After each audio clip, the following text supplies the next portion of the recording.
Salut à tous, bienvenue une fois de plus dans cette série de formations concernant le langage Python. Je vous exhorte toujours à faire beaucoup d'exercices pour pouvoir maîtriser ce langage. Car à force de travail, vous allez bien le maîtriser, vous allez pouvoir avoir confiance en vous et développer plus d'idées. Ok. Pour aujourd'hui, nous allons voir comment lire les boucles dans un tuple. Ok. Les boucles que nous allons voir tout simplement ici, c'est la boucle for et la boucle tant que, la boucle while.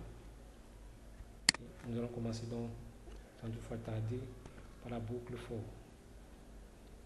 Et là, la boucle for, la boucle for. Ok. Markdown.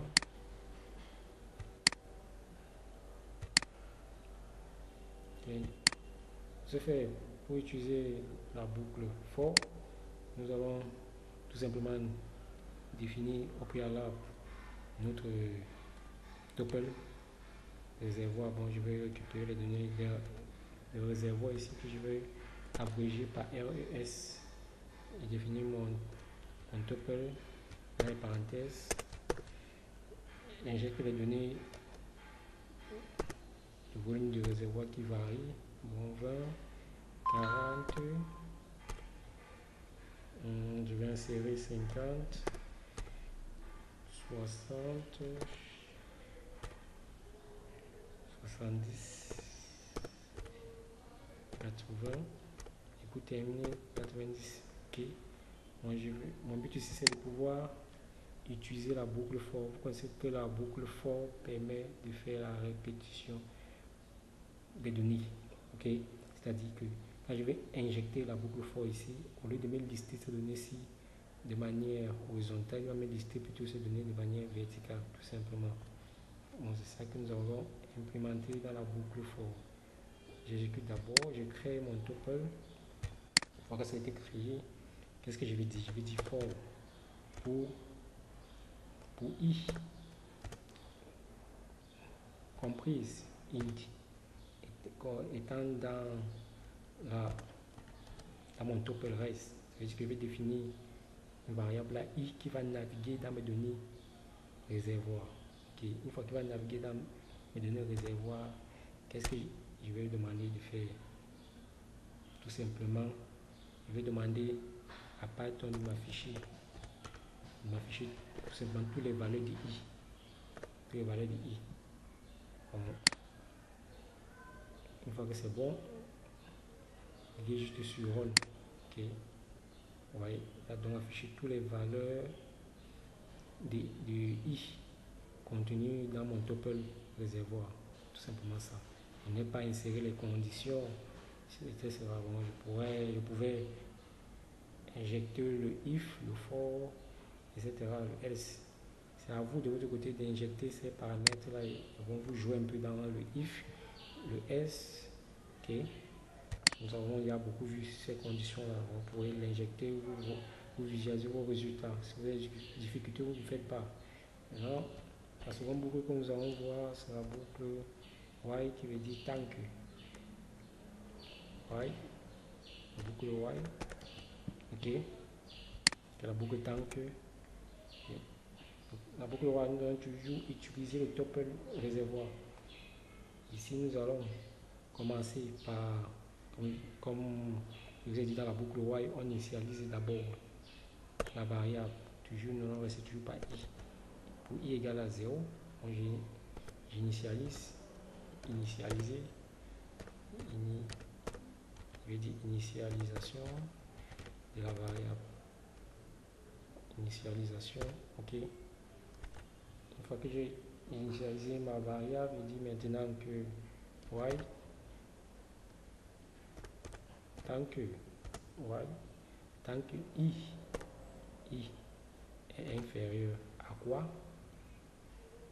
À la longueur len, la fonction len qui va utiliser len renvoie simplement aux données, bon nombre de données qui est contenu dans mon tuple. La fonction learn permet juste de compter toutes les données qui sont contenues dans mon tuple. Ok. Je mets les parenthèses, j'introduis tout simplement mon tuple qui reste à l'intérieur. Le i va me compter toutes les données qui est dans mon tuple en utilisant la fonction len. Bon, si i est inférieur aux données qui est contenues dans mon fonction len, ici, dans mes données c'est combien 0. Ici, lorsqu'on veut compter, on commence par 1 parce que ce n'est pas l'index. 1, 2, 3, 4, 5, 6, 7. Bon, ici, j'ai cette donnée. Bon, lorsque i sera inférieur à 7, il va m'afficher la première donnée jusqu'à ce qu'il va répéter jusqu'à ce que ce soit la condition s'il ne soit plus vérifiée, que ce soit supérieur. Lorsque ça va passer supérieur à 7, il va s'arrêter.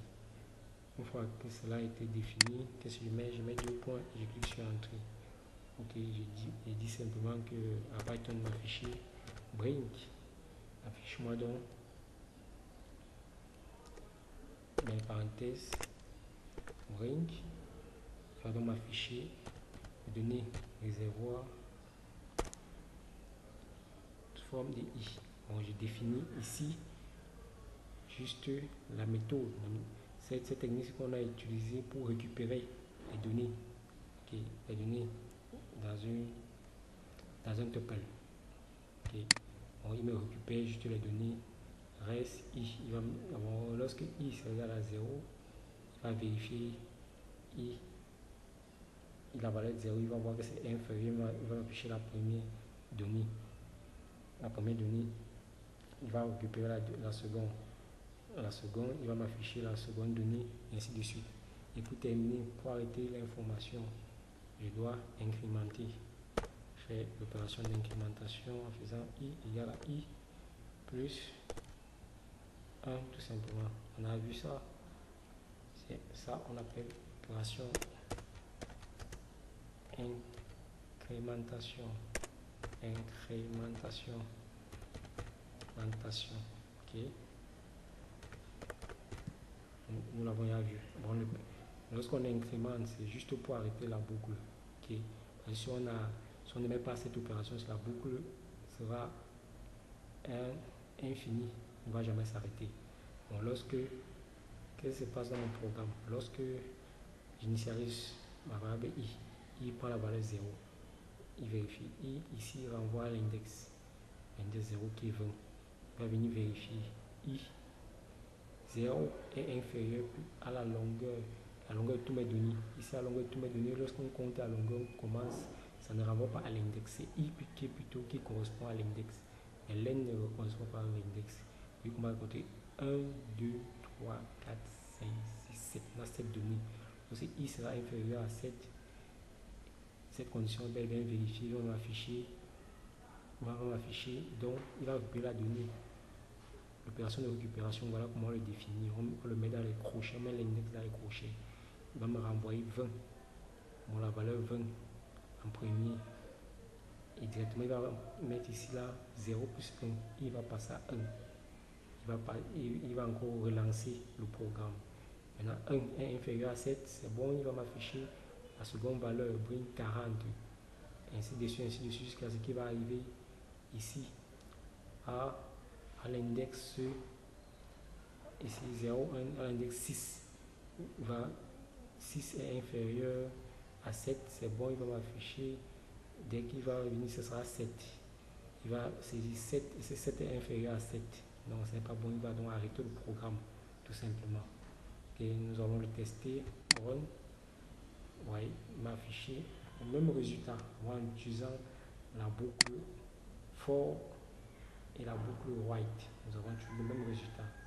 Les bonnes techniques. Comment il faut faire pour injecter les boucles dans un tuple, tout simplement. De votre côté, vous pourrez vous amuser par des exercices dans ces différentes boucles. Si vous injectez les autres boucles que nous avons déjà vues, le if, le else if et le else, en mettant juste les conditions. Bon, essayez de tester vos équations mathématiques que vous avez faire en classe, dans vos différentes leçons, si vous êtes étudiant, etc. Testez-les, vous me faites pas dans les commentaires si vous êtes bloqué. Ok? J'espère que vous avez aimé cette vidéo. N'oubliez pas de liker, de vous abonner, de partager. Bon, portez-vous bien. Disons-nous à bientôt.